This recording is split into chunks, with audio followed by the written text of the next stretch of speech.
motion. Call the meeting to order and ask you to stand for the Pledge of Allegiance. Flag of the United States of America and to the republic for which it stands, one nation under God, indivisible, with liberty and justice for all. Good morning and welcome to the January 2nd, 2018 County Commission meeting. I would remind you to silence your cell phones. The meeting documents are on the end of the counter in the white folder. And if you need a listening device, you can talk to Carol in the blue sweater. With that, we will move on to routine business. Item number 1 is a motion to approve the agenda. Commissioner Beninga? Go ahead. Mr. Bender? I'd make a motion to approve the agenda with one amendment to remove item 10 from the agenda. Motion and a second. Any other comments? All those in favor say aye. Aye. Those opposed, same sign. Motion passes unanimously. Item number 2 is approve the County Commission meeting minutes from January 2nd, 2018. So moved.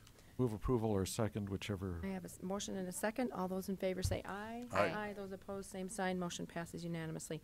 Item number 3 is bills to be paid in the amount of $325,134.33. Pay the bills. Second. Motion and a second. Are there any comments? All those in favor say aye. Aye. Those opposed, same sign. Motion passes unanimously. Item number 4 is reports. Item A is Minnehaha County Highway Construction Project Report for January 2018. And that is on file at the auditor's office. Item number 5 is personnel actions. Item A is consider a motion to approve the routine personnel actions. Is there a motion? So moved. A motion and a second. Are there any questions? All those in favor say aye. Aye. Those opposed, same sign. Motion passes unanimously. Item number 6 is applications for abatement. Olivia Larson.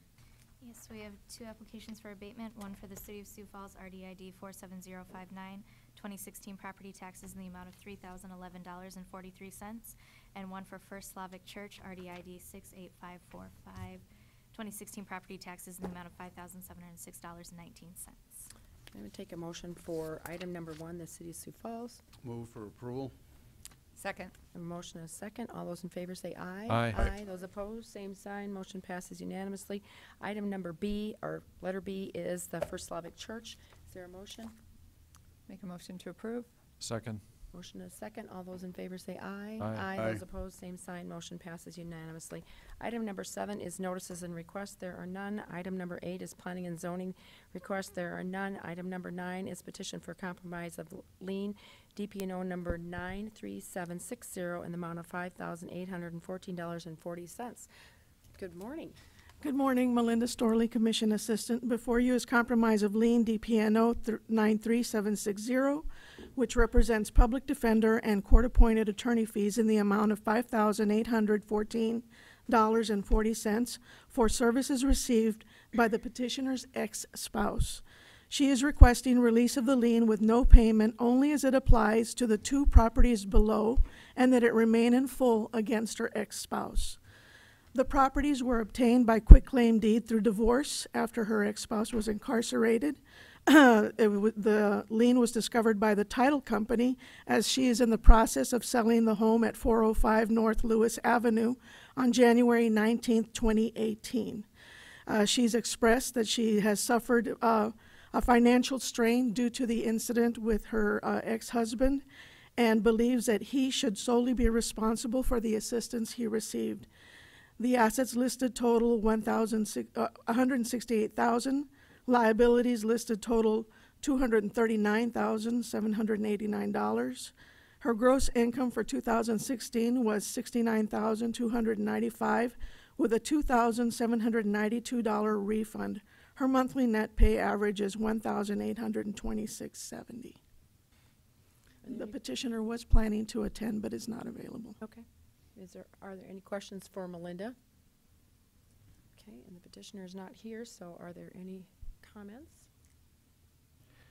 Madam Chair, Commissioner Barr. you know, on the quitclaim deed issue, it seems sometimes that can be a convenient way to sort of circumvent longer processes, and I always wonder about a quitclaim between two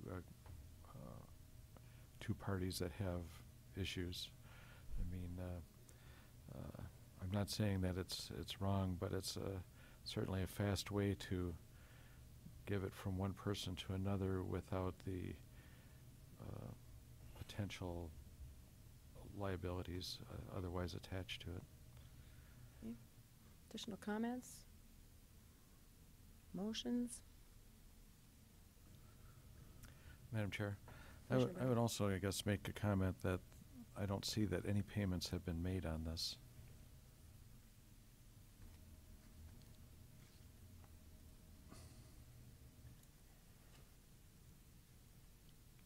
Commissioner Bender? I would, from what I can tell from the record, it appears that these charges were incurred in a criminal matter that involved a pretty horrific situation in the family, and that the person who incurred those charges was incarcerated for a long period of time, and that would explain why there haven't been payments on this. And it appears from the checking that I could do that the statement that was provided to us accurately reflects the primary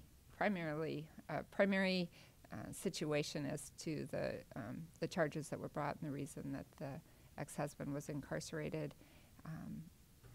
I'm typically not, I think legally a spouse has an obligation to pay these kinds of debts, but given the horrific situation that this person is in and the fact that she's caring for 5 children and trying to deal with debts, I would be in favor of releasing the petitioner from this debt and leaving it solely on the ex-husband who incurred these charges.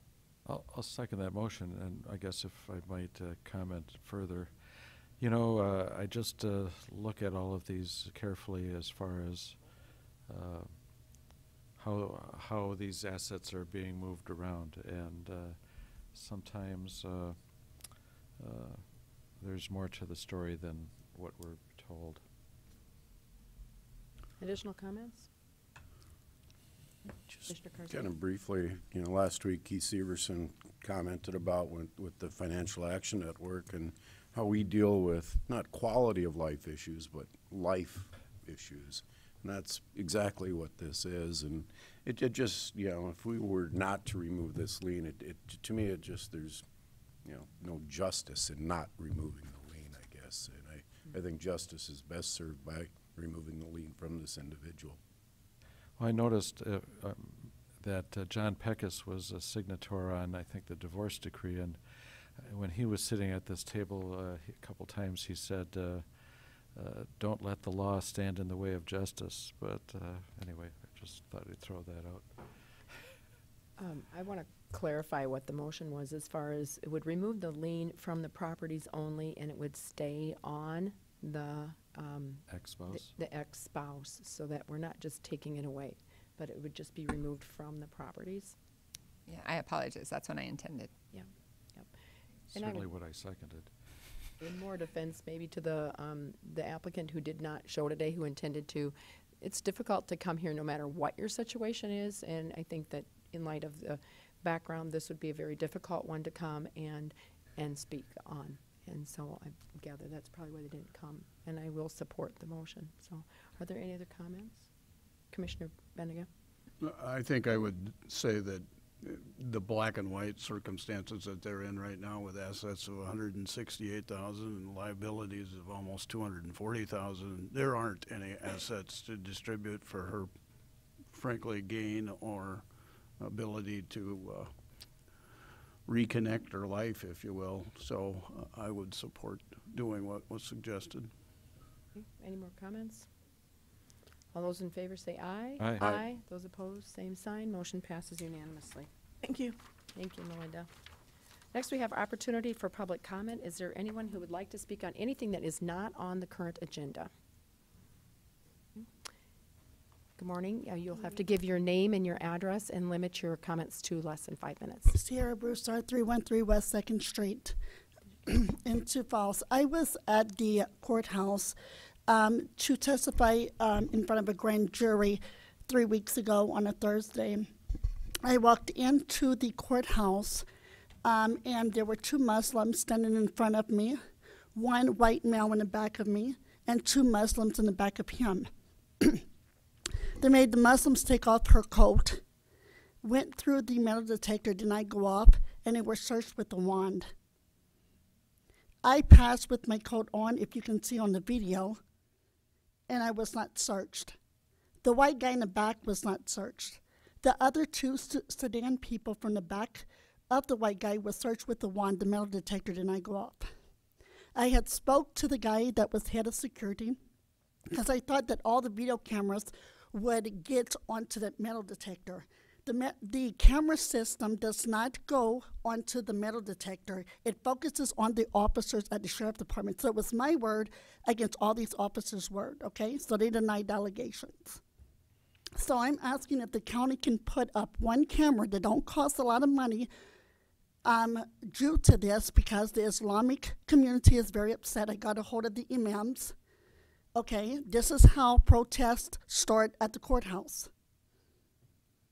So if we can get one camera that faces that metal detector and flashes that light on, because the light comes on whenever it detects something, if we can do that, that would be great. I got a hold of Chief Milstad. Of course, as a community activist, Chief Milstad's not going to get back with you. It's very typical. I have run-ins with the sheriff department, as you know, of last year with corruption in the jailhouse. We need these cameras on it, on these, not only on the officers, but on the entryway of this courthouse here. I can't stress it enough. We do not need the Islamic community to protest in the front of this courthouse on these issues. This person already, before I talked to the imam, already went on this issue and complained to the Islamic community on this issue. If that light doesn't blink, their policy is they cannot search you with a wand. So all of that security that's in that courthouse, you would think that one of them would hit that metal detector, and not a one does. So thank you for your time. Thank you. Are there anyone else that would like to speak in public comment? Okay, seeing no one, we will move on. Madam Chair, the treasurer just came in. Is she intending to speak in public comment? Were you intending to speak in public comment? I was asked to. Yep, well, it's right now. It's right now. Sorry. Thanks, Jeff. I'm Pam. I did send out your memo, a memo that explains everything in detail, but apparently several commissioners were at least interested in what the new federal tax law impact might have on our collection of revenue for property taxes. With the media coverage, we got a pretty good response. We had over a 600% increase in the people paying taxes in advance so they could take it off of this year's taxes. And I gave you a little chart in there that said, like, so you could have some kind of a comparison. It said in 2013 taxes payable in 14, received $490,117.95.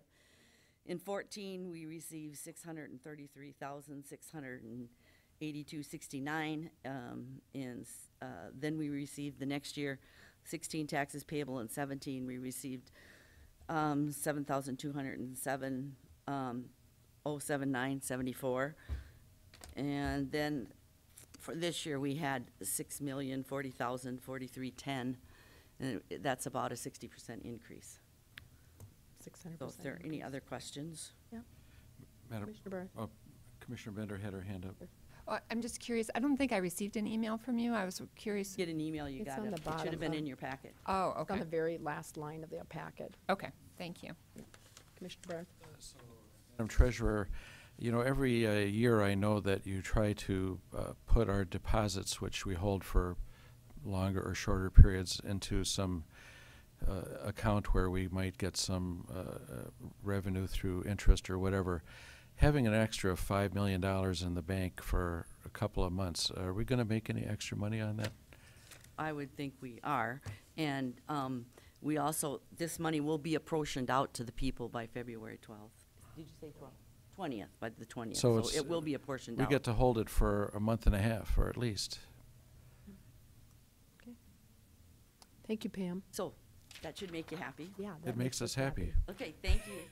I had one comment from the public, and I think they were serious. They said, "Don't blow it." Like, we have a budget, people. We don't blow it. This money's all been budgeted, so. Would also make the comment that, corporations still get to deduct all of their state and local taxes. And while corporations have been ruled to have this equal rights to individuals, it appears that they have more rights when it comes to deducting their taxes on their federal returns. And if I lived in New York City, I might be suing under that basis. Is there any more public comment? And we will move on to regular business. Item number 11 is consider recommendation to approve a $14,000 juvenile detention reimbursement allocation for the Boy Scouts of America from funding received through the Juvenile Justice Reinvestment Initiative, Senate Bill number 73. Erin Sertska, good morning. Good morning, Erin Serska, Minnehaha County Commission Office, and I'm here requesting reimbursement to the Boy Scouts of America for the diversion programs that they offer our community. As part of Senate Bill 73, which was passed a few years ago, there was an appropriation of funding for State's Attorney's Office to request reimbursement for successful diversion programs. And this year we received a total of $38,000, just over $38,000 in reimbursement, and I'm recommending a reimbursement for the Boy Scouts in the amount of $14,000 to reimburse them for the 68 successful diversions that we had during that fiscal year. Are there any questions for Erin? Is there a motion? Move for approval. Second. I have a motion and a second. All those in favor say aye. Aye. Those opposed, same sign. Motion passes unanimously. Item number 12, thank you, Erin. Item number 12 is the Minnehaha County Liaison Reports. Are there any reports? Madam Chair, I would make a comment on our liaison assignments, and I tell you, they're all kind of work isn't always that fun, but thank you for the assignments you've given me, and I'll do my best. I'll say that new liaison assignments are out. There were a few changes, and all of us get around 12 to 15 additional jobs in addition to what we do here, what you see us doing here. We all have a lot of other responsibilities. I do have one very short liaison assignment as our report as I go off of the fair board that the firehouse out at the fairgrounds was removed this last Friday. They had a lot of mold inside and couldn't be used anymore. So that has been completely removed and the property leveled. So FYI. Any other liaison reports? Okay. Is there any new business? Any old business? Then I would ask that we move into executive session immediately following this meeting for the purpose of South Dakota Codified Law 1-25-3, items number 1 and 3. So moved. Second. All those in favor say aye. Aye. Aye. Those opposed, same sign. Motion passes unanimously. We will be back in about less than 10 minutes, I think.